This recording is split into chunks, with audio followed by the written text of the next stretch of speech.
Les bénévoles de l'association Tête en l'air sont partis du constat qu'il fallait améliorer la prise en charge des malades opérés d'hydrocéphalie et plus particulièrement lorsque la dérivation dysfonctionnait. En effet, dans ce cas-là, le malade ou son entourage, s'il n'en est pas capable, doit réagir au mieux et au plus vite pour, 1, soulager sa douleur et 2, lui éviter toute séquelle neurologique ou physique. Alors, l'hydrocéphalie, pour faire simple, c'est l'augmentation du volume du liquide cérébrospinal. On a 2 façons de le faire. Soit la mettre en place une dérivation, et l'autre façon de faire, cette fois-ci, c'est sans mettre de matériel étranger, c'est une ventriculocysternostomie. Et mettre en place cette valve, c'est vrai que pour certaines familles, c'est pas toujours très bien accepté. Ils se demandent un petit peu ce que c'est.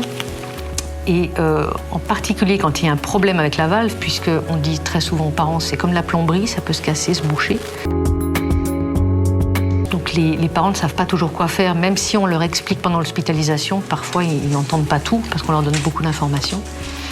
Donc ce mémo, en fait, moi, je trouve que c'est un peu le carnet de santé de la valve et de l'enfant.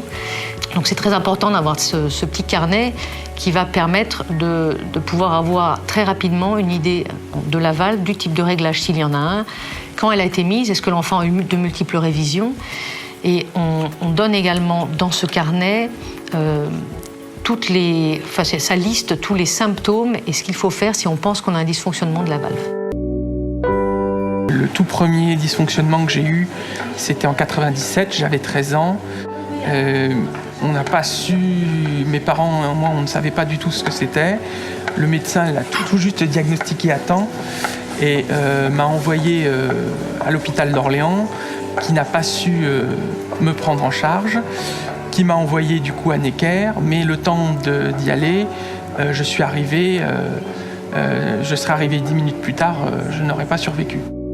Le fait d'avoir le mémo au moment d'un dysfonctionnement de valve, c'est assez différent parce que ça permet déjà de savoir qui appeler, de bien donner les bons termes. Les familles à qui je l'ai remis sont ravies parce que pour eux c'est très clair. Ce qui est écrit à l'intérieur également leur est parfaitement convenu. Donc ils ont bien compris l'intérêt de cette carte, surtout quand on leur parle des dysfonctionnements éventuels.